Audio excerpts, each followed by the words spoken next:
es que el presupuesto va a involucrar a lo que es la administración general, que va a estar constituida por administración central más organismo descentralizado, y nos define qué es cada uno. Dice, la administración central son los poderes y todo aquel organismo que no cuente con recursos propios, y nos va a definir organismos descentralizados con 3 características que sí o sí se tienen que dar para que sea un organismo descentralizado.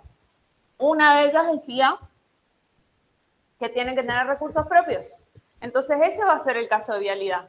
Vialidad en la provincia fue creado por una ley especial. Esta ley le asignó recursos propios, que uno de ellos es, por ejemplo, la coparticipación vial, y ejerce actividad administrativa. Entonces, estamos claros que vialidad es un organismo descentralizado porque cumple con las 3 características, y en este caso, la Tesorería Central de Vialidad, de Dirección Provincial de Vialidad, va a manejar estos recursos propios, que no van a pasar por tesorería, pero porque se dan estas características. Si no se dan esas características, digamos, si no hay una afectación de recursos a un organismo descentralizado o a un fin determinado, tiene que sí o sí ir a la Tesorería General. ¿Está?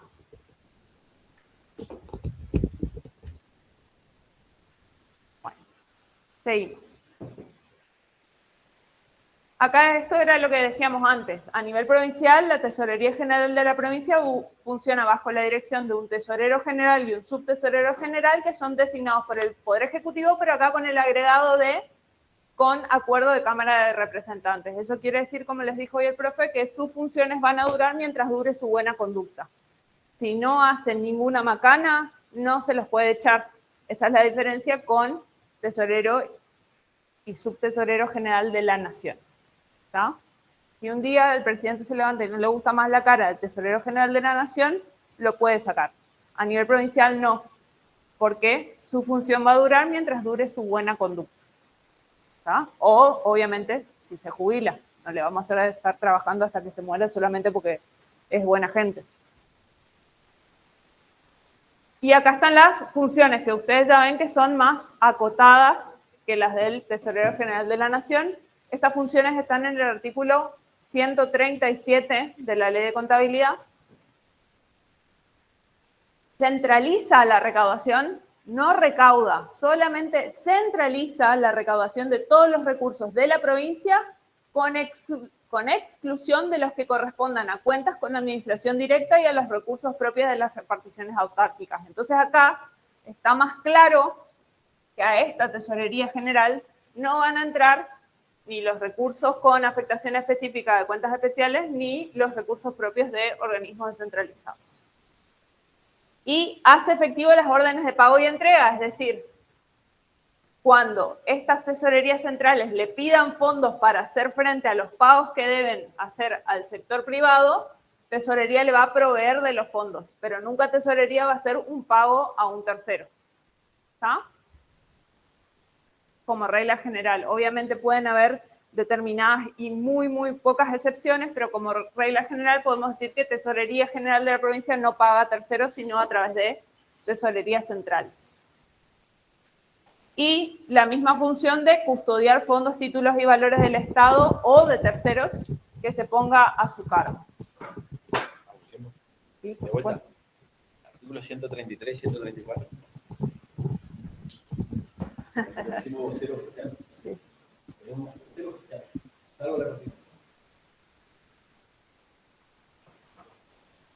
133. 133 y 134.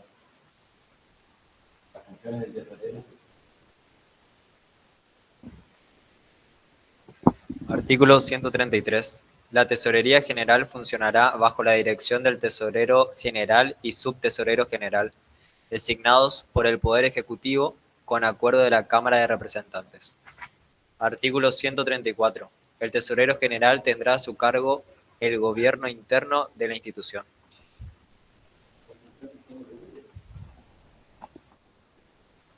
Artículo 137. Corresponderá a la Tesorería General las siguientes funciones.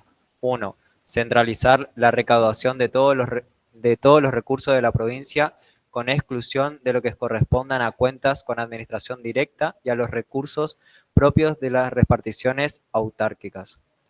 2. Hacer efectivo las órdenes de pago y entrega a que se refiere la presente ley. 3. Custodiar los fondos, títulos y valores del Estado o de terceros que se pongan a su cargo. 4. Las demás funciones establecidas en esta ley y las que se le adjudiquen por leyes especiales. Como verán, esto es lo que le mencionó la contadora, y acá en este caso volvemos a ratificar que estamos en una materia en la cual nos regimos por el derecho positivo. Lo que dice es lo que se debe cumplir. O sea, no es lo que a nosotros nos queda por interpretar. O sea, lo que está escrito es lo que se debe hacer y lo que no es porque está prohibido. Entonces trabajamos con esas normas, por eso en particular es repetir lo que acaba de decir la contadora, pero para que ustedes vean que está en la ley. O sea, cuando nosotros le damos algunos temas, tienen que remitirse, como le pidió la contadora, vayan a la ley porque está ahí escrito. Entonces, dentro de estas funciones, como dice, hacer efectivo las órdenes de pago y entrega. Eso es fundamental porque cada una de las tesorerías jurisdiccionales que están acá, las tesorerías centrales, lo que nosotros hacemos es, le pedimos a la Tesorería General de la provincia, a través de pedidos de fondos, que nos remitan a las jurisdicciones determinada suma de dinero nominado bajo un determinado proveedor o cuenta que se tenga que pagar sueldo, IPS, IPRODA, un seguro, etcétera, etcétera.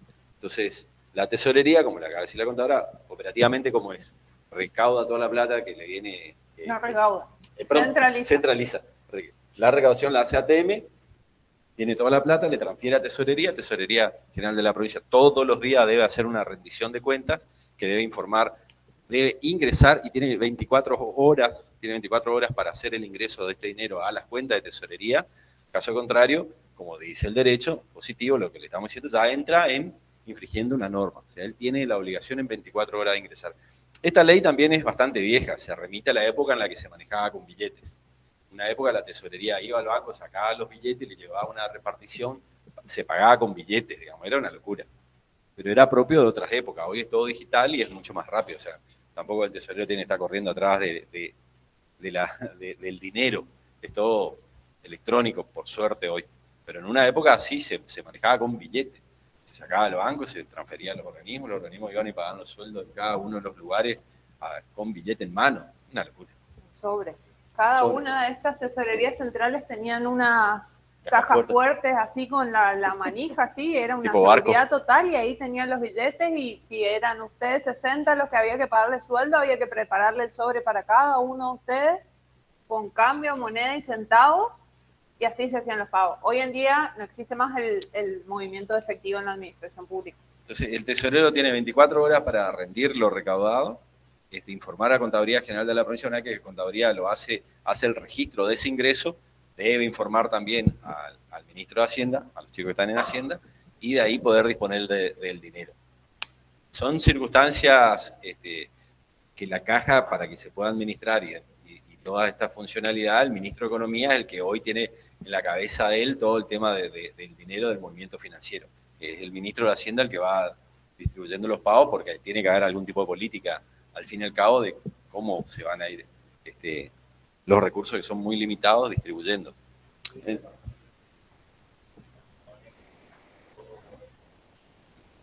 Uh-huh.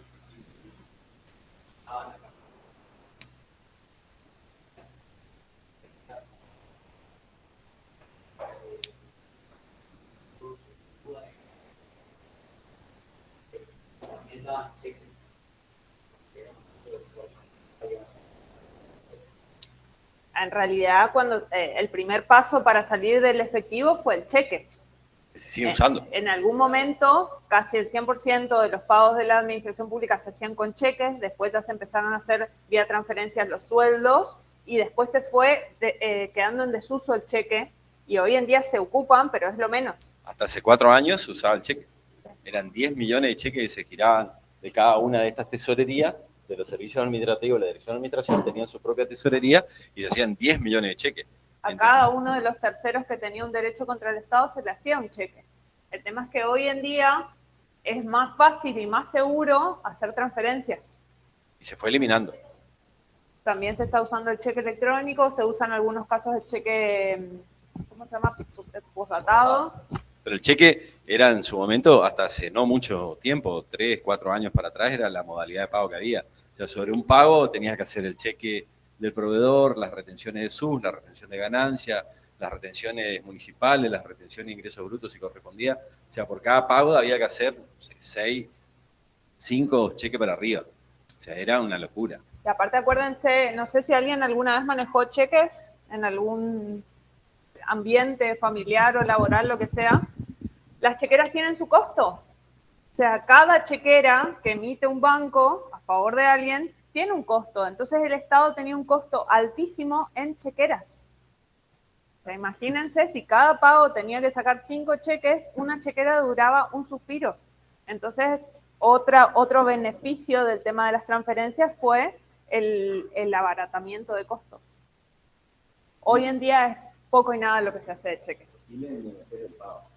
Hay que hacer, todos tenían tiempo para ir hacer el objetivo, presentarse físicamente donde estaba vos. Y ya, no puedo ir hoy, no mañana, no, mañana me queda puesto, el día pasado. Eran de ahí el pago, todos, vamos.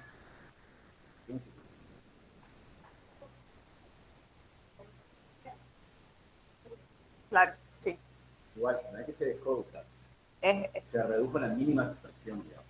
Salvo circunstancias muy especiales, el cheque, pero es la excepción a la regla. No sé si se acuerdan bueno, es medio polémico lo que voy a decir, el caso Quisca de que había uno de los hermanos que estaba prófugo y que se ofreció una recompensa para quien lo encuentre. Y resulta que saltó una señora que no tenía ni tele, ni teléfono, ni nada, ella no estaba enterada de nada, estaba el chico ahí, cuando fue a la casa de la hija se enteró de que él era, qué sé yo, bueno, yo estuve ahí con el tema de la resolución del pago a la señora de su recompensa, no me acuerdo si eran 5 millones de pesos, una cosa así. Imagínense que la señora no tenía cuenta bancaria, si no tenía ni teléfono ni tele, mucho menos tenía cuenta bancaria, y a esa señora hubo que hacerle un cheque. Pero se darán cuenta de la excepcionalidad de estos casos. No sé. Bueno, respecto al funcionamiento, ahora ya estamos acá, a nivel provincial. Estamos en la ley 7, número 11, a partir del artículo 133, como comentó el compañero, que están todas las funciones y el funcionamiento de la Tesorería General de la provincia. Y entre estas funciones tiene que llevar un registro regular y actualizado de las gestiones, es decir, no puede dejarse estar con la plata que entra y que sale. Diariamente tiene que rendir ¿a quién les parece que tiene que rendir la Tesorería General de la provincia? Diariamente. A la Contaduría General de la provincia, muy bien, que es nuestro órgano de control interno en la provincia. Y para hacer una rendición diaria, obviamente tiene que llevar todos sus registros al día.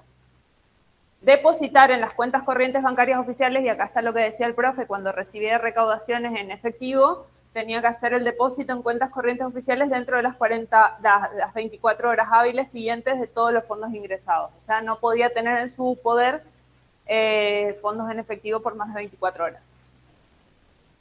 No puede dar salida de fondos, y esto es muy importante, títulos o valores sin la intervención previa de contaduría. Después vamos a ver cómo es el proceso para que la Tesorería Central reciba fondos de la Tesorería General.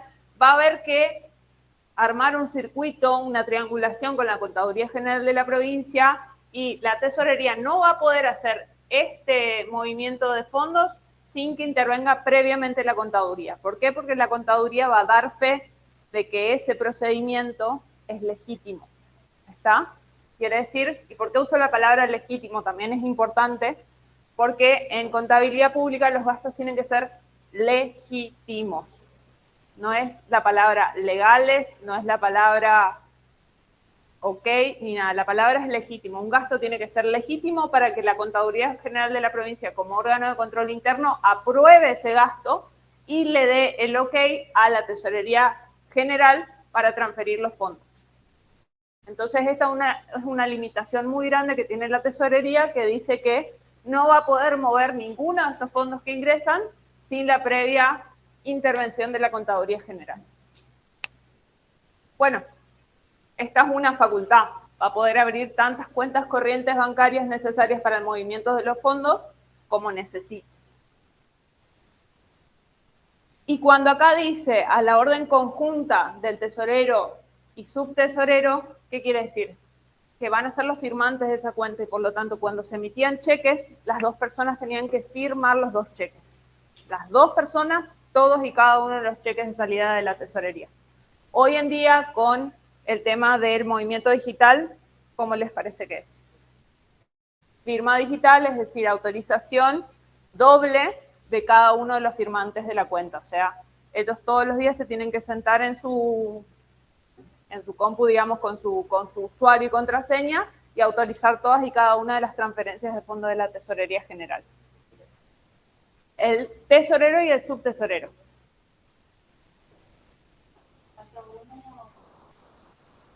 Exactamente. Cuando hay ausencia de alguno de los dos, actúa supletoriamente el contador general de la provincia y si no está el contador general de la provincia, actúa, que es la subsecretaría de Hacienda en este caso. Otra contadora de la casa. Otra contadora recibida en esta alta casa de estudios. ¿Por qué piensan que podría ser el tesorero, el contador general de la provincia?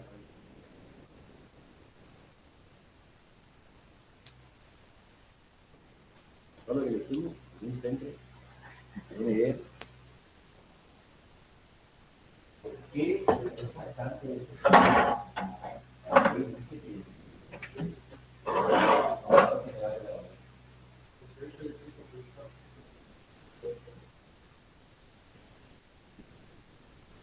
Normalmente va a ser eso. Además, es otro funcionario, que le dije al principio, propuesto por el Ejecutivo, nombrado por la Cámara, o sea, tiene una estabilidad en carácter de juez, y es el que le acaba de decir la contadora también, es el sistema de auditoría interno que tiene a través de la Contaduría General, a través de los fiscales. O sea, que él es el que le controla la tesorería. O sea, mal podría él hacer algo que está mal, digamos. Cometer una irregularidad cuando él es el que le está controlando. Salvo, bueno. Pero bueno, pero ahí sí ya está en juego su cargo. ¿Por qué su cargo, el del contador y del tesorero general, cómo era? ¿Cuánto duraba? Mientras dure su buena conducta. O sea, cualquiera de los dos que se mande una macana, juicio político.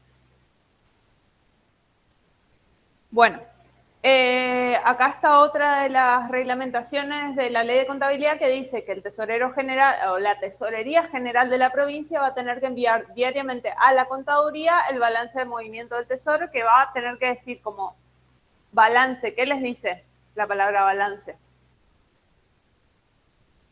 Ingresos, salidas y saldo del tesoro general.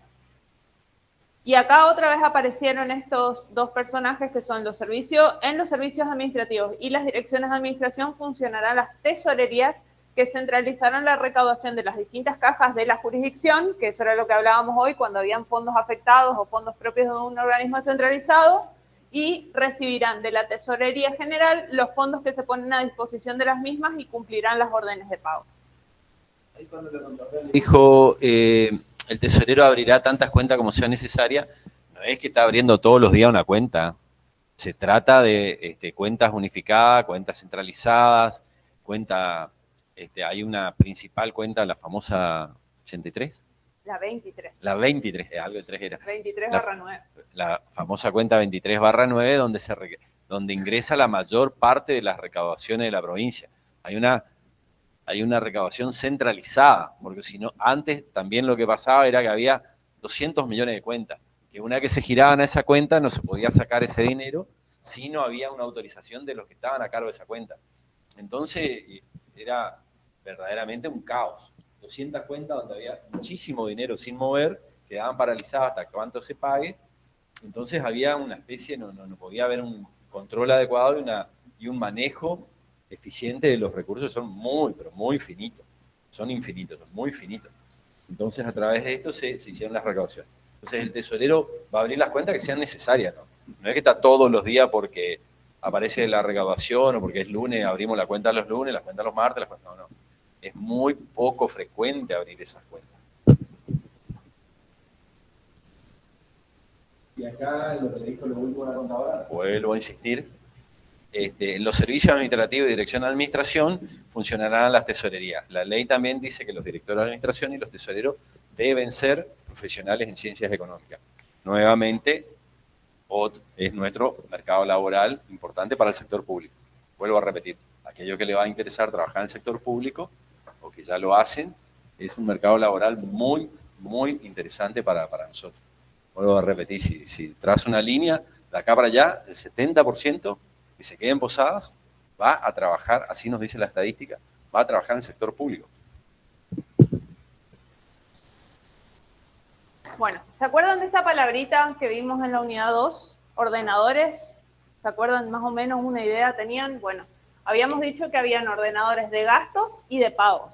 Y a su vez podían ser primarios o secundarios. ¿Quién era el ordenador primario de gastos? El gobernador. ¿Y quién era el ordenador primario de pagos?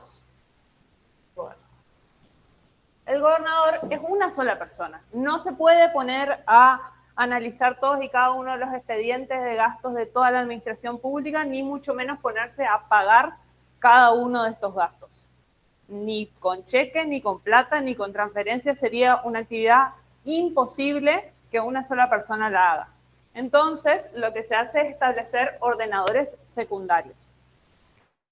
¿Quiénes eran los ordenadores secundarios de gastos? ¿Quién se acuerda? ¿Cómo estaba dividido el presupuesto? La primera clasificación. Los online, dijo. Son los titulares de las jurisdicciones, según la clasificación institucional. La clasificación institucional decía, bueno, van a haber jurisdicciones. El presupuesto va a estar abierto en jurisdicciones. Cada titular de esas jurisdicciones va a ser un ordenador de gastos. ¿Por qué? Porque tiene apertura presupuestaria. Si yo no tengo apertura presupuestaria, no puedo ordenar ningún tipo de gasto. ¿Y qué gastos puedo ordenar? Los que tengo en el presupuesto. Yo, ministro de Turismo, no puedo ordenar un gasto en el Ministerio de Salud Pública. ¿Está? Cada titular de jurisdicción va a tener competencia sobre los gastos que tenga aprobados dentro de su propio presupuesto. Que eso es lo que ustedes vieron en el trabajo. Cuando se les preguntaba, ¿en esta jurisdicción se puede comprar computadoras? Sí, no. ¿Se puede comprar un terreno? ¿Un edificio era? Sí, no. Bueno, eso es lo que da a este ordenador secundario la competencia para ordenar gastos. Por eso se llaman ordenadores, porque tienen la competencia para ordenar un gasto, es decir, determinar, yo quiero ejecutar esta partida presupuestaria y comprar tal cosa. Habían visto que, por ejemplo, la partida de bienes de capital incluye un abanico bastante amplio de posibilidades, entonces el ordenador secundario de gasto va a ser el que va a decir, no, yo con esta partida quiero comprar computadoras, no, yo quiero comprar una ambulancia, no, yo quiero comprar vacas, porque van a ver que en la administración pública también se pueden comprar semovientes. ¿Está? Entonces, estas personas que tienen apertura presupuestaria tienen la tarjeta de crédito, es decir, tienen un crédito abierto a su favor que pueden determinar en qué se gasta, con el límite del monto. Pero vamos a tener otros actores separados de los que disponen de los gastos, que van a ser los que disponen de los pagos. ¿Está? Acá hay una diferencia bastante amplia entre lo que es disponer un gasto en el Estado de lo que es disponer un pago. Yo tengo mi tarjeta de crédito y voy y me compro una zapatilla y llega a fin de mes y puedo pagar o no la tarjeta de crédito. ¿Está? En el Estado pasa lo mismo. Los titulares de las jurisdicciones van a disponer del gasto, pero después el pago va por otro carril. Y tiene que ver con esta disponibilidad de fondos que tenga la Tesorería General de la provincia. ¿Quiénes son los ordenadores secundarios de pagos?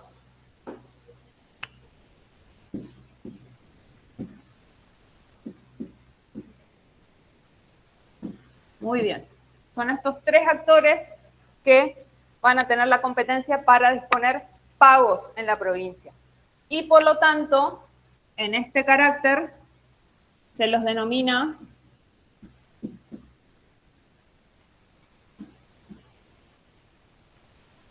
no sé si se entiende, cuentadantes. ¿A qué les da la idea la palabra cuentadante? Que rinden cuentas, o sea, que dan cuentas. Quiere decir que estos son responsables de decir en qué se utilizó la plata y si el gasto fue, ¿cómo fue la palabra que dije hoy? Legítimo. ¿Y a quiénes le rinden cuentas? ¿Al Tribunal Electoral de Cuentas? Al Tribunal de Cuentas de la provincia, que es nuestro órgano de control externo. El órgano de control interno era la contaduría, que ejercía el control concomitante con cada operación, pero después tenemos un órgano de control externo que va posteriormente controlando cada operación. Entonces, estos cuentadantes son personas. Todavía estoy dentro del límite. Son 3 personas dentro de cada servicio administrativo y dirección de administración. Van a haber 3 personas que van a ser responsables de rendir cuentas. El director o directora, el tesorero o tesorera, que ahí se vincula con eso de la tesorería central que habíamos visto hoy más temprano. En cada servicio administrativo y dirección de administración se va a haber una tesorería, funcionarán tesorerías centrales, entonces esas tesorerías van a estar a cargo de un tesorero jurisdiccional y un delegado fiscal. Estas 3 personas son responsables ante el Tribunal de Cuentas por cada una de las operaciones del Estado. ¿Los titulares de las jurisdicciones son responsables? No son cuentadantes. O sea, no rinden cuentas. El ministro de Turismo que mandó a comprar papel higiénico no es responsable, salvo por la orden que dio de ejecutar un gasto. Si su gasto es legítimo, está dentro del presupuesto y tiene partida presupuestaria suficiente, puede hacerlo, entonces ya pasa a responsabilidad de los cuentadantes que ese gasto se pague y se rinda y esté correctamente rendido. Ahí, chicos, es un poquito, volvemos a decir lo mismo. El director de administración, el tesorero y el fiscal, el delegado fiscal, otra vez son contadores. Nuevamente, nuestro mercado laboral. No significa, solo le incentivamos a que estudien la materia, no significa, de la ley. Sí, relativamente poco. Relativamente poco. Antes podían ser idóneos. Pero ya se jubilaron todos los idóneos, ahora son todos contadores. Todos contadores. Entonces, es un mercado laboral interesante y bueno, ahí está la fortaleza de ustedes de tener la capacidad técnica y de la capacidad profesional de que cuando le acaba de decir la contadora, cuando el ministro dice, si en el Ministerio de Ecología vamos a comprar una ambulancia, no, señor ministro, no se puede. Pero esto no tiene solución, yo necesito una ambulancia para el parque provincial del Uruguay que está detonado ahora. Con el tema de los turistas. Sí, se puede, pero tenemos que o modificar las partidas o pedir a Salud Pública que afecte una ambulancia. O sea, a ustedes les va a tocar dar esa solución. Siempre le decimos lo mismo. La ley de contabilidad, en el derecho positivo, muchas veces te dice lo que está permitido y lo que está prohibido, el resto está todo prohibido. Entonces, muchas veces no van a poder hacer muchas cosas así como se le antoja a un ministro. Pues también, como le dijo, se levanta un día y dice, vamos a comprar una ambulancia porque se cayó uno, no sé, en un parque provincial y se rompió una rodilla. Entonces el tipo quiere tener una ambulancia ahí. O sea, en la Cruz de Santa Ana, en San Ignacio, en el Parque Uruguay. Pero eso implica que hay que tener un médico, un enfermero, el chofer, comprar la ambulancia, el equipamiento, y tal vez no tenga la partida. Entonces a ustedes, como profesionales, les va a tocar plantarse y decir, esto no se puede. Entonces sí, deben tener esa consistencia y esa solidez técnica y profesional para poder plantarse delante de un ministro. Y decir, bueno, esto no se puede hacer de esta forma. Y hay que buscar la solución. Seguramente por ahí la solución es con Salud Pública, con un convenio, que le preste la ambulancia en Semana Santa, ahora otro fin de semana largo, pero están ustedes tener la consistencia, chicos, por eso también hacemos mucho hincapié, y la contadora cada rato le está preguntando, en algunas cosas, porque deben tener esa solidez técnica para poder plantarse delante de un ministro. Y lo que le acaba de decir es sumamente importante porque el ministro no tiene responsabilidad administrativa. Por ley, el ministro no tiene responsabilidad política. ¿Por qué compró una ambulancia un ministro de Turismo? Esa sería la responsabilidad política de él, de que por qué gastó en eso y no gastó en promoción del turismo, simplemente. Pero la decisión administrativa y los cuentadantes, que son los que van a tener que rendir cuenta, es el delegado de administración, el tesorero, el delegado fiscal, si no tenían las partidas presupuestarias, si no tenían habilitada esa cuenta para poder hacer esa compra. Entonces es sumamente importante lo que le acaba de transmitir en cuanto a los cuentadantes, que son los que los únicos que desfilan ante el Tribunal de Cuentas. Es más, había una pequeña anécdota, es que había una delegada fiscal que está trabajando en Vialidad como director de administración y le quería denunciar al presidente de Vialidad porque cuando hizo la avenida San Martín a la altura de Bustamante tiene un pequeño desvío, pero ese desvío se hizo para conservar unos árboles que estaban más adelante, fue por una cuestión ecológica. Entonces la delegada fiscal de ese momento, como sé que tomaba ese camino, dijo, no, yo le voy a denunciar esto al presidente de Vialidad. El presidente de Vialidad no tiene responsabilidad. El ingeniero jefe tampoco tiene responsabilidad. El ingeniero que hizo la ruta tampoco tiene, o el camino tampoco tiene responsabilidad. El ingeniero que ejecutó la obra tampoco tiene responsabilidad ante el Tribunal de Cuentas, ante lo administrativo. Entonces, si el trámite administrativamente se hizo correcto, ninguna de esas tres personas van a tener ningún tipo de problema. Lo cual no significa que le cabe la responsabilidad administrativa. ¿Se hizo la licitación? Sí. ¿Se pagó el certificado de obra? Sí. ¿Se hizo la obra conforme a lo que estaba planificado? Sí. Entonces, en ese momento le miré a la fiscal y hombrito nomás fue. Entonces el gasto es legítimo. Excelente.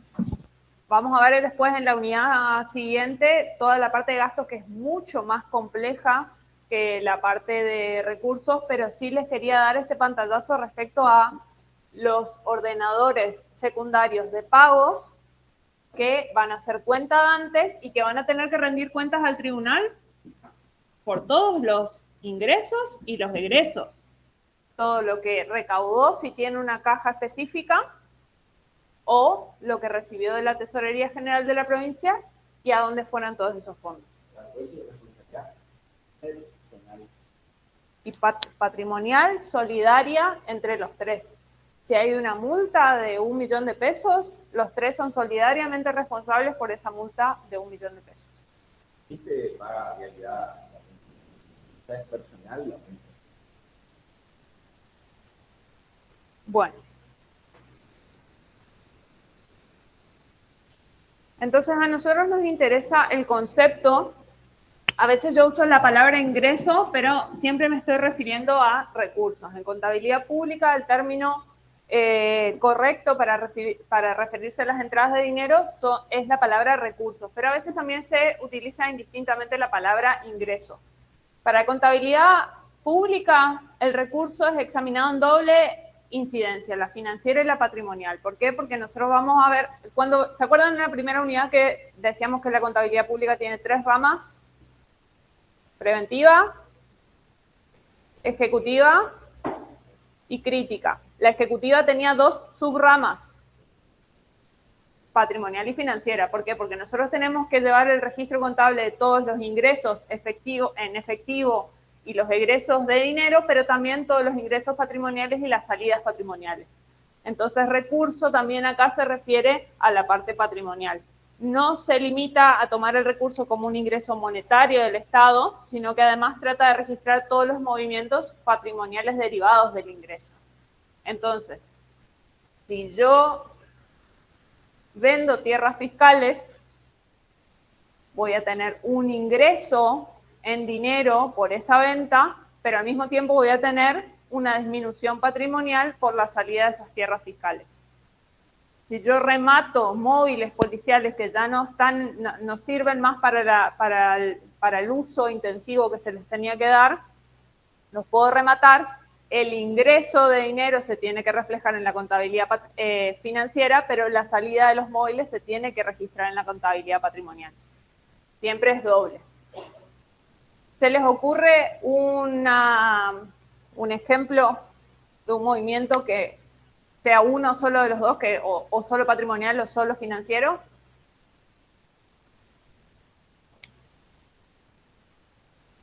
No, porque la expropiación hay que pagar. Por más que sea, digamos, no podés oponerte porque se declara de utilidad pública tu propiedad, entonces, pero el Estado te tiene que indemnizar. Entonces yo te voy a pagar y la tierra va a aumentar el patrimonio de la provincia.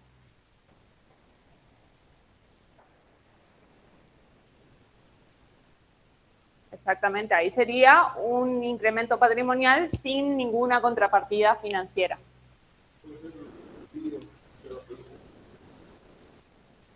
Sí, exactamente. O al revés, un subsidio que otorgue la provincia a privados que no tienen una contraprestación. ¿Está?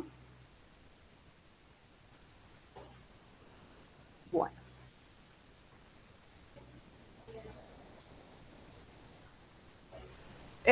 No, yo no vi casos. Casi, o sea, porque siempre hay algún tipo de heredero, porque cuando se corta la línea hacia abajo se empiezan a buscar sobrinos. Es eso que cuando uno ve las noticias en Capital Federal, se arrojan algo más frecuente allá que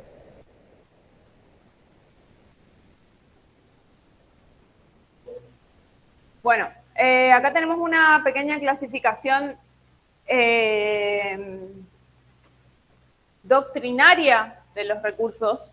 Esta clasificación no se refleja en la ley de contabilidad. O sea, esta clasificación en recursos efectivos y no efectivos no son términos utilizados por la ley de contabilidad, pero sí por la doctrina de la contabilidad pública, y dice que los recursos efectivos van a ser un ingreso de dinero del Estado sin que se produzca una salida patrimonial equivalente. Por ejemplo, como dijo el compañero, si viene una transferencia sin cargo de reintegro de la nación, va a ser un recurso efectivo, y los no efectivos producen una entrada para el Estado, pero compensada con una salida patrimonial. Entonces acá sí hay un doble movimiento y acá hay simplemente un movimiento financiero. Otro ejemplo que está acá es el producido de los impuestos, digamos. Lo que el Estado cobra a los contribuyentes en función de su poder de imperio significa un ingreso para el Estado sin una salida patrimonial equivalente.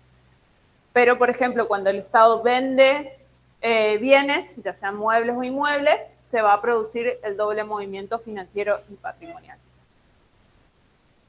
Un caso particular es el resultado de operaciones de crédito. ¿Qué son las operaciones de crédito? ¿Bien sabe? Operación de crédito del Estado. Exactamente, cuando el Estado se endeuda, sale a pedir préstamos, ya sea a un banco, a un organismo internacional, a un organismo nacional.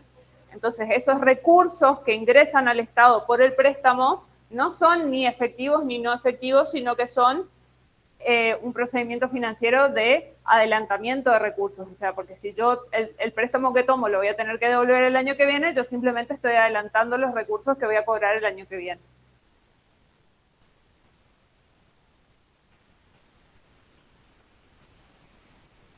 Bueno, ¿cómo registramos estos recursos del Estado? Hay dos sistemas. Uno que se llama sistema de caja y otro que se llama sistema de competencia. En el sistema de caja, los recursos se van a computar al momento de su efectivo ingreso.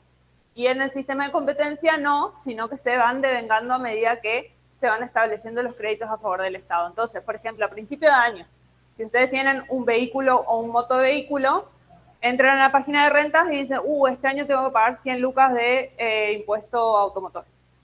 Entonces, una forma de registrar para el Estado ese recurso es decir, Lucila Camblón me debe 100.000 pesos de impuesto al automotor y ya lo registro como recurso independientemente de que ella me pague o no me pague. Y otra cosa es cuando Lucila me va pagando, yo voy registrando los recursos. En la provincia se utiliza para los recursos el sistema de caja, pero para los gastos, vamos a ver en la unidad siguiente, se utiliza el sistema de competencia. Es decir, Un recurso va a ser recurso para la provincia cuando se dé su ingreso efectivo, pero un gasto va a ser un gasto cuando se devengue. Es micro. Ahora que los días pasados fueron muy religiosos, como el Padre Nuestro.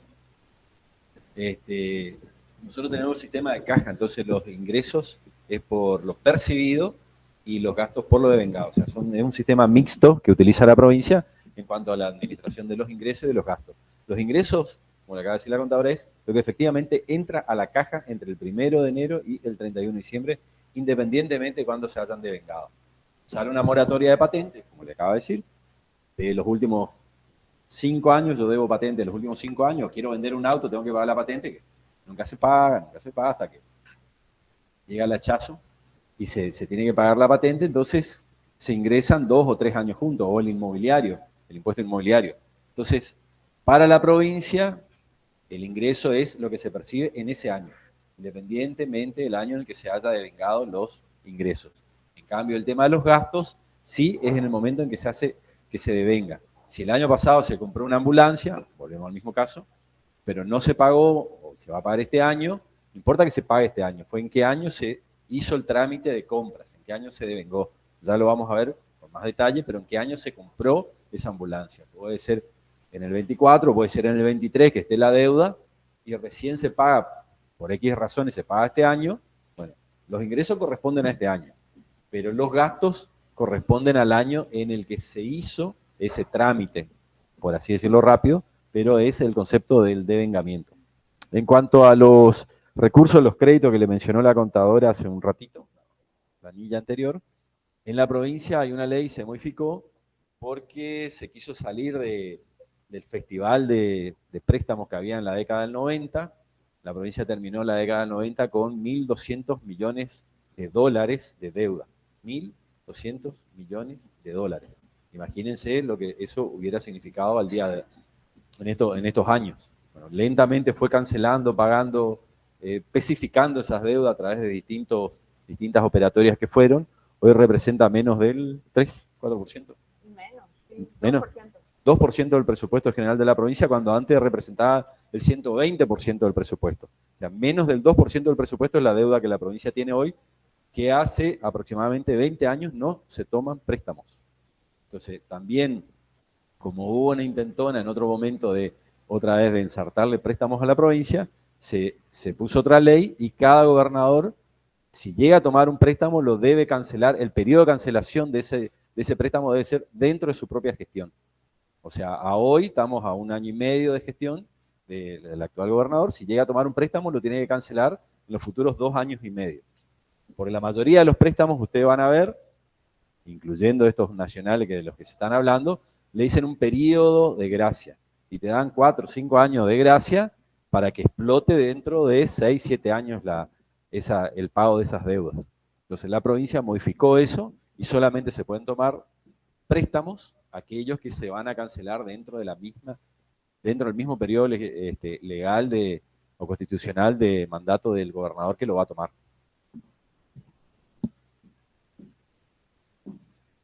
¿Se acuerdan cuando vimos los clasificadores en la unidad anterior? Que habíamos visto que el clasificador tenía 6 anexos, que del 1 al 5 eran todos los clasificadores de gasto y el 6 era de recursos, que hicieron el trabajo con el profe, que reconocían 4 grandes grupos. ¿Cuáles eran? De recursos. Recursos corrientes, de capital, remesas y financiamiento.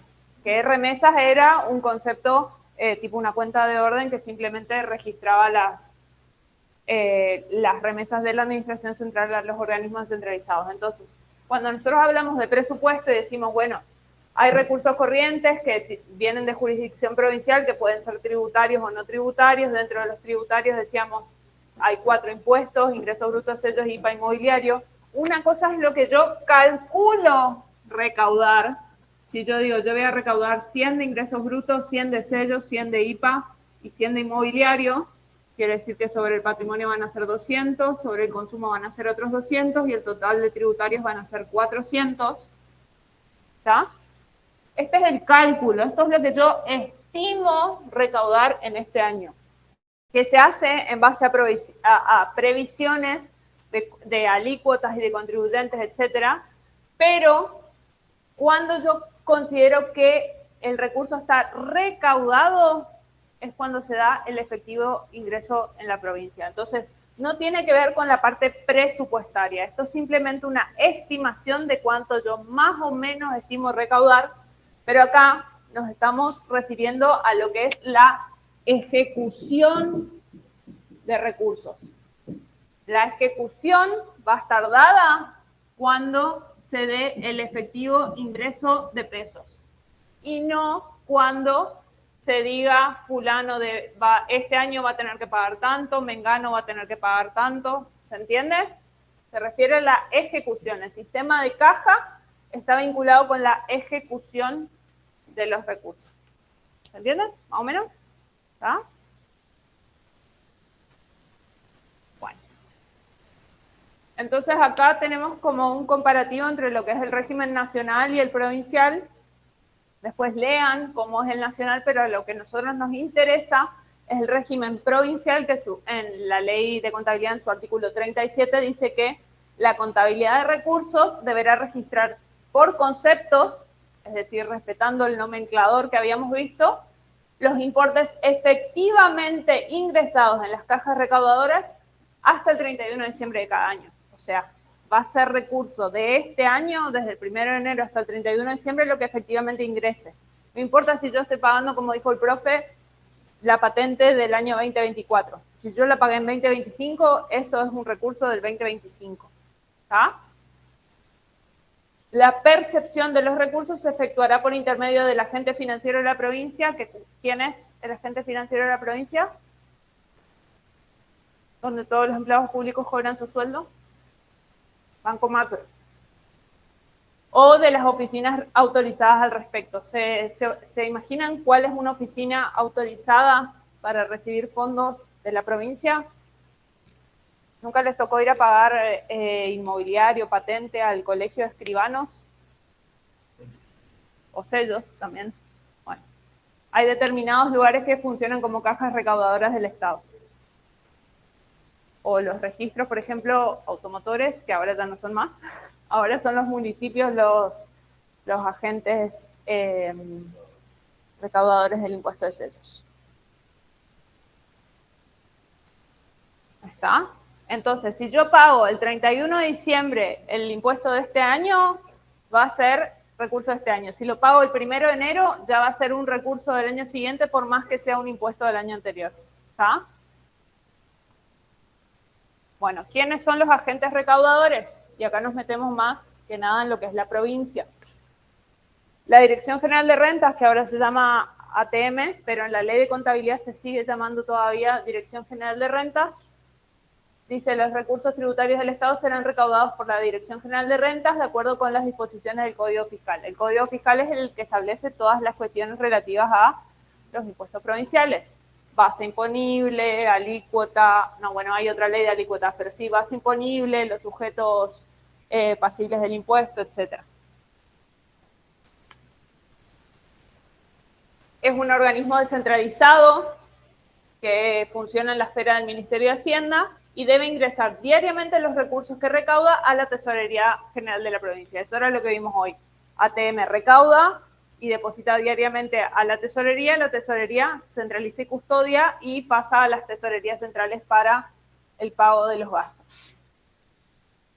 Las cajas recaudadoras van a ser aquellas que tengan el manejo de recursos cuya recaudación esté sujeta a un régimen especial, serán percibidas por agentes autorizados por ley. O sea, siempre tiene que haber una ley que habilite a recaudar determinados fondos, como hablamos hoy, por ejemplo, de vialidad o de cualquier tipo de caja recaudadora de algún fondo específico.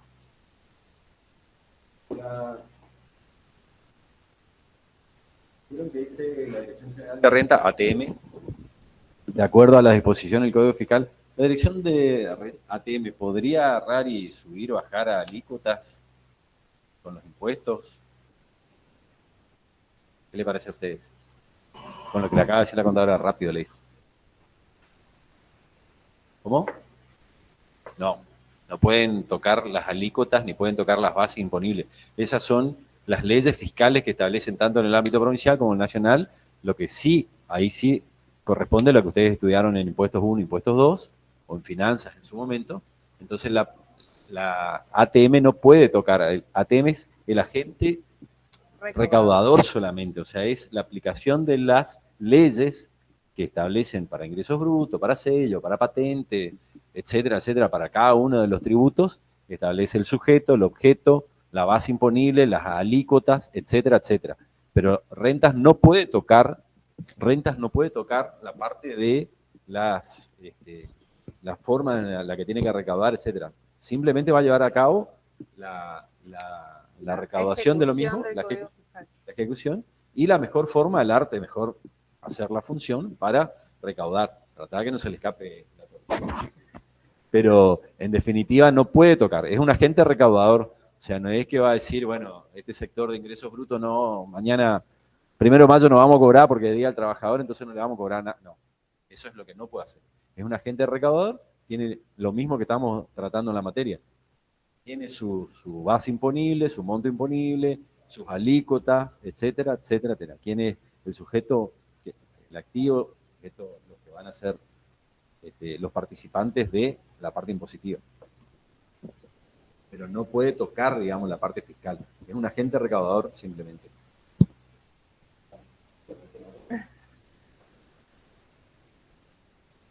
Bueno, ¿qué más nos dice la ley de contabilidad respecto a la percepción de los recursos? Dice que el director de rentas y los agentes encargados de las cajas recaudadoras son personalmente responsables de los recursos que se verifican en su repartición.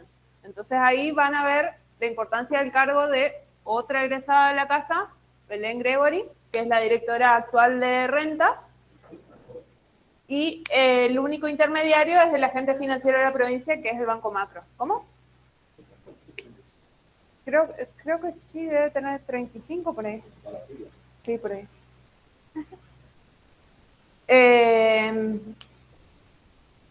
Y acá está el grado de responsabilidad que tiene.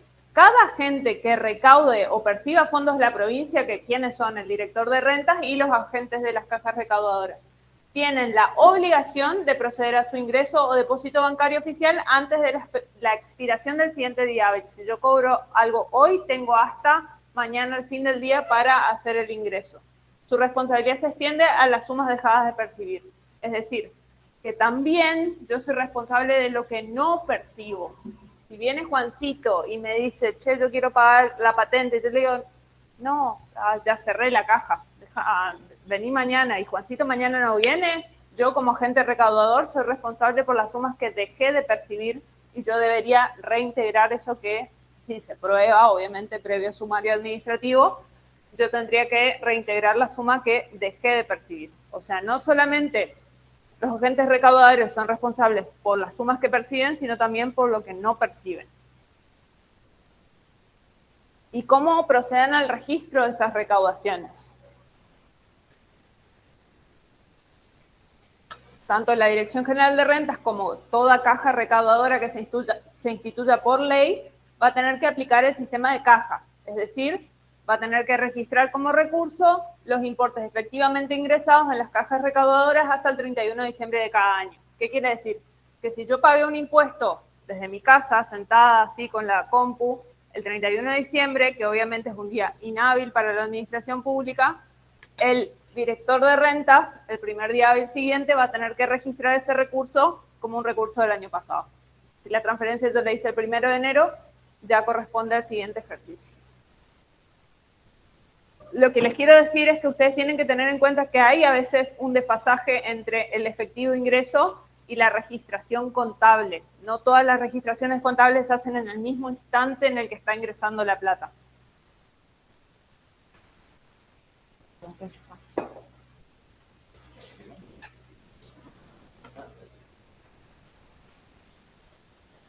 Mientras tanto, cuando se habla de la definición diaria de efectivo ingreso, es todo un sistema ya hoy digitalizado, el sistema bancario, demostraba antes que cada una de las acciones de la renta también o a través de los bancos andaban con el tema del proyecto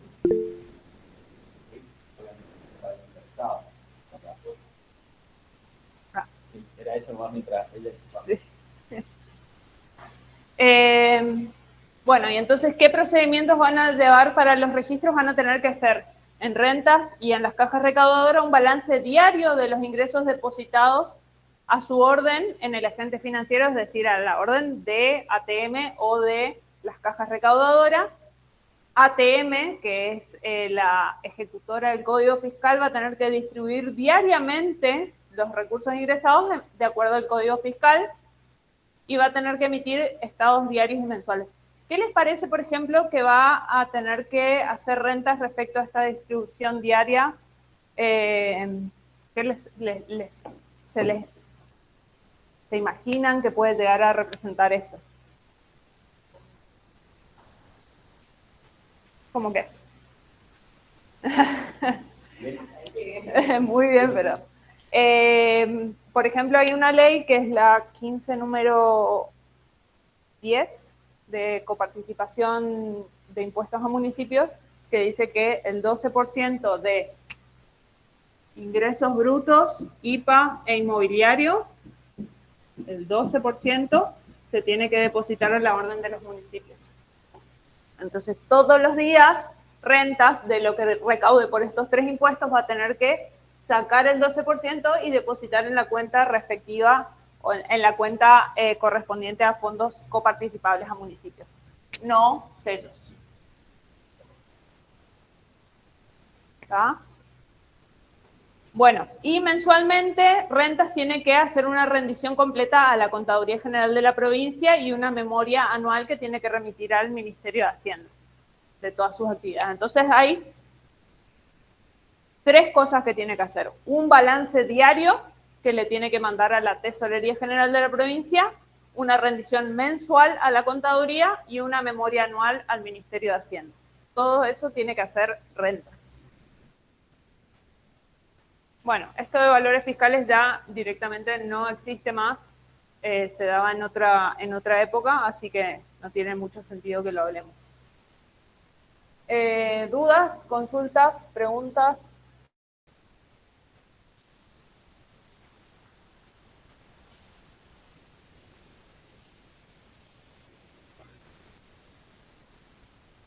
Bueno, entonces...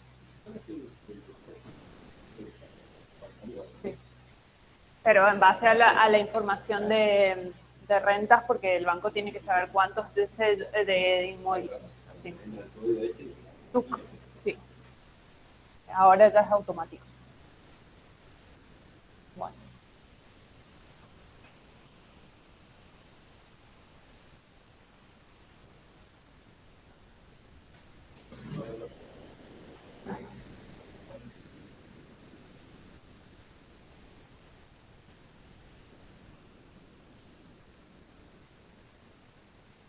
Vamos a ver un ratito.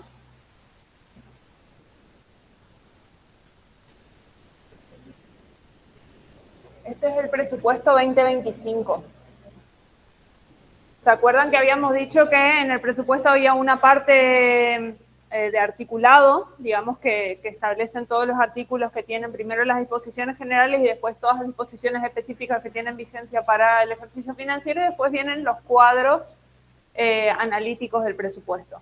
Entonces, entre estos cuadros, en coincidencia con lo que dice allá el artículo 2, creo que dice el total de recursos de este presupuesto es de 2.810 billones.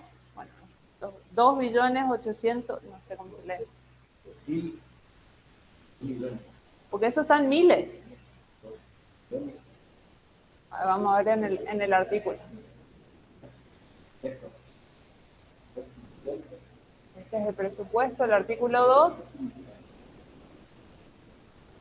Dice, se estima en la suma de pesos 2.810.548 millones. Bueno, no importa, 2 billones.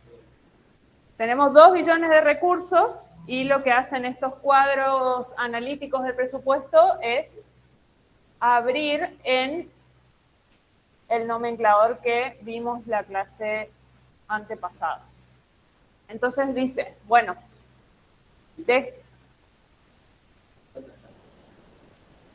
aquí lo voy a poner más grande. Entonces lo que dice este cuadro es que de ese total hay recursos que pertenecen a la administración central y otros que son de organismos descentralizados. ¿Qué quiere decir? Que estos 55.000 millones que están en organismos descentralizados ya no van a entrar a la tesorería. ¿Por qué? Porque son recursos propios de organismos descentralizados. ¿Está? Buenas tardes. En general, la tesorería, digo en general porque pueden haber recursos afectados de esto, pero en general podemos decir que la Tesorería General de la provincia va a manejar estos fondos que están acá. ¿Por qué? Porque surgen de la recaudación de recursos tributarios y no tributarios, sacando los que son propios de los organismos descentralizados. Entonces, por ejemplo, la coparticipación federal sí va a entrar en la Tesorería General de la provincia, y de esto también el 12% va a los municipios. Si algún día les interesa o les toca trabajar en algún municipio, van a ver que van a recibir el 12% de la copa más el 12% de esos 3 impuestos, y esa es la coparticipación mensual. Pero el régimen de coparticipación vial no va a ingresar en la Tesorería General. ¿Por qué? Porque está afectado a un organismo descentralizado que es Vialidad.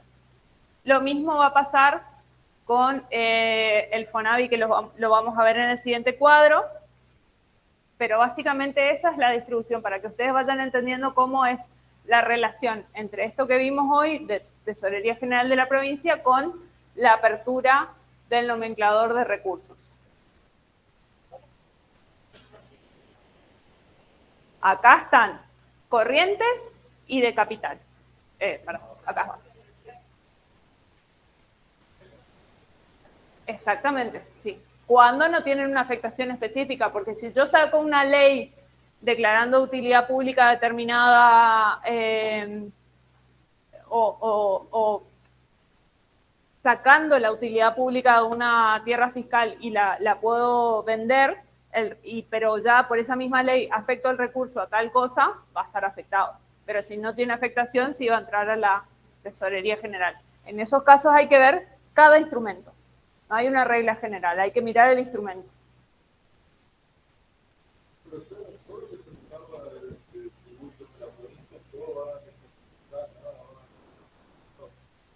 En realidad, hay algunas leyes que determinan que determinado porcentaje de esta recaudación va a ir afectado, pero eso va por remesas.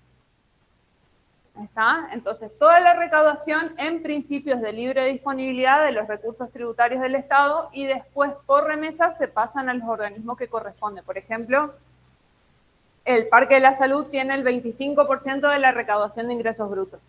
Entonces, una vez recaudado e ingresado en la provincia, lo que se hace es, por remesas, se pasa al Parque de la Salud, o sea, al hospital. Cuanto a la parte, por ejemplo, de coparticipación vial, también es lo mismo, es de aplicación del régimen de coparticipación nacional, que dentro del impuesto a los combustibles establece una parte de ese impuesto que se recauda y va a las vialidades provinciales, que a su vez las vialidades provinciales tienen una reunión anual y también presentan los balances y tiene su propio mecanismo que establecen sus propios índices anuales, todo un caminito de hormiga, y que a través de ese régimen anual se distribuyen al año siguiente los recursos para las distintas vialidades. O sea, no es rígido lo que es para vialidades provinciales, sino que depende de la inversión propia que hayan hecho el año anterior sobre rutas provinciales o accesos, así se denomina. En función de lo que se invirtió el año pasado, las vialidades presentan los balances y se establece un índice de coparticipación para ese concepto solo para el año que viene. En cuanto a lo que le decía recién la contadora del cuadro anterior, fíjense otra vez, volvemos a lo mismo de lo que le decíamos del trabajo práctico. Tiene una estructura específica la presentación, que es en cuentas acumulativas hacia arriba y hacia la izquierda, en este caso. Fíjense que los organismos descentralizados más administración central hacen al total, y a la vez desde abajo para arriba se van haciendo las cuentas sintéticas y las cuentas acumulativas hacia arriba. Es lo mismo más o menos de lo que ustedes vieron en la jurisdicción. Por eso le vuelvo a repetir que fue el error de algunos prácticos que armaron al revés o armaron con un criterio más casi privado. Se tengan presente eso en cuanto es el Estado. Trabaja al revés, digamos, del sector público. En el sector privado ustedes arman de izquierda a derecha, acá es prácticamente al revés, ¿sí? Es la exposición en la que se decidió hacer en un momento. Algunos Illuminatis dijeron esto se hace así. Y bueno, se sigue así porque son la forma de exponer hacia adelante, y lo único rígido es lo que dice la ley. Los primeros 5 o 6 artículos que dice cómo se van a llevar adelante los gastos, las clasificaciones que se van a llevar adelante, pero no dice los cuadros.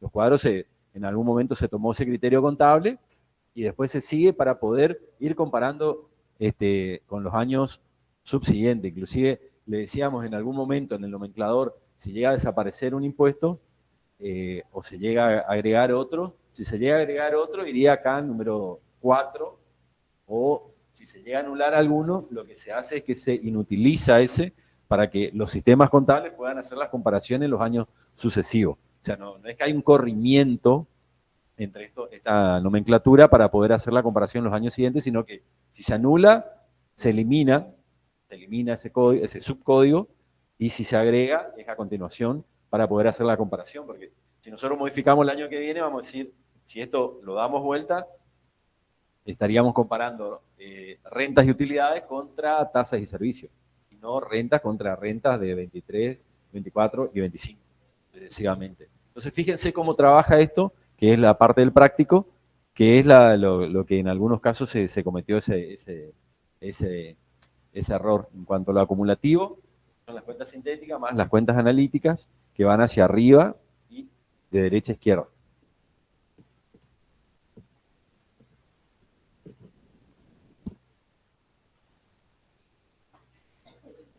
Bueno, y esto es lo que decíamos hoy, de que todas estas aperturas de este cuadro en adelante me dicen los recursos calculados. Y todo lo que vimos hoy respecto a ejecución de recursos, es decir, la asignación de la apropiación de un recurso a un ejercicio, dada por su efectivo ingreso al Estado, me va a dar los recursos recaudados del ejercicio. A fin de año yo voy a tener que mostrar cuánto estimaba recaudar, cuánto efectivamente recaudé. ¿Está? El efectivo ingreso se da entre el 1 de enero y el 31 de diciembre, nada antes y nada después. ¿Está? Incluso el 31 del feriado uno va a hacer una transferencia. No va a haber banco, pero hace una transferencia digital, y ese impuesto queda incluido dentro de ese ejercicio. El 1 de enero alguien no brindó suficiente y quiere pagar un impuesto, lo puede hacer, y eso ya está incluido en el nuevo ejercicio. Es la diferencia de día. Los ingresos son por lo percibido. ¿Alguna duda respecto a recursos? En cuanto a los recursos que dice, específicamente en cuanto a los recursos que establece el presupuesto, tengan presente los principios contables que hay, que el presupuesto no debería crear tasas, impuestos o contribuciones. El presupuesto únicamente toma los cálculos estimativos de cada una de las leyes fiscales que establecieron cada una de la ley, en cada una de sus leyes, los sujetos, el hecho imponible, la base imponible, las alícuotas, etcétera, etcétera. La ley de presupuesto, lo que le está explicando acá la contadora, en parte, ahí vemos la parte numérica, la ley de presupuesto no fija impuestos, simplemente hace la estimación. Recuerden siempre esta palabra, los recursos son estimados para el ejercicio. Es decir, por ejemplo, si acá yo decía que calculaba recaudar 100, cuando llegue fin de año yo puedo llegar a haber recaudado 120. Lo que no pasa con los gastos bajo ningún punto de vista, Por eso los gastos son limitativos, son un límite de autorización hasta el monto y por el concepto. En el caso de los recursos son calculados, por lo tanto se puede hacer una recaudación por debajo de la estimación, igual a la estimación o por encima de la estimación.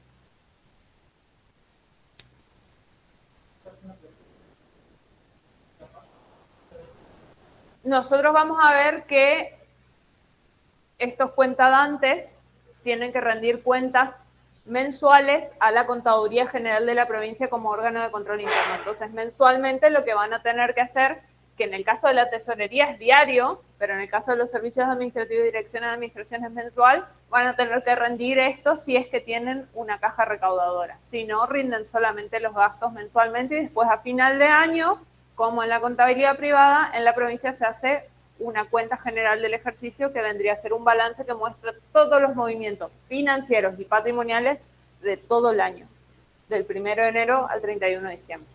Entonces ahí, en esa cuenta general del ejercicio, se va a mostrar de los recursos, lo calculado y lo recaudado, y de los gastos, lo autorizado, lo ejecutado y lo pagado. Porque se acuerdan que dijimos que los gastos se van a tomar en base a su devengamiento, que es independiente del pago. ¿Está? Sí. No, sí, se dan muchos casos de partidas subejecutadas de gastos, pero lo que nunca más. Igual la unidad siguiente va a ser un poco más complicada porque es la de los gastos. Recursos bastante sencillos, o sea, 1 de enero, 31 de diciembre, lo que ingresa es recurso del ejercicio, se clasifica según el clasificador. Recauda rentas, centraliza tesorería, eso es todo. Básicamente lo de recursos no tiene demasiadas complicaciones. Sí, vamos a tener complicaciones en gastos. Me da un mato porque me atraganté con una yerba.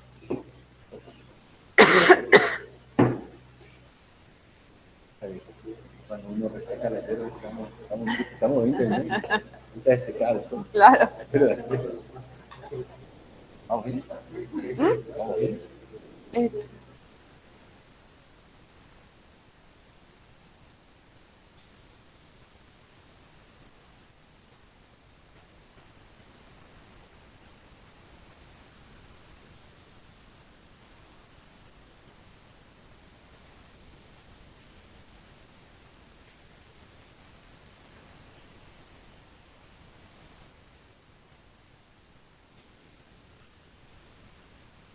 Vamos cerrando la clase, por suerte para ustedes.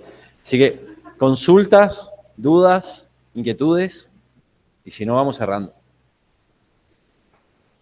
¿No? ¿Entendieron todo? Acuerden estas palabras santas, los recursos son estimados para un periodo determinado y los gastos son autorizaciones limitativas en concepto y en monto, que es lo que ahora viene por adelante. Son autorizaciones limitativas en el concepto y en el monto.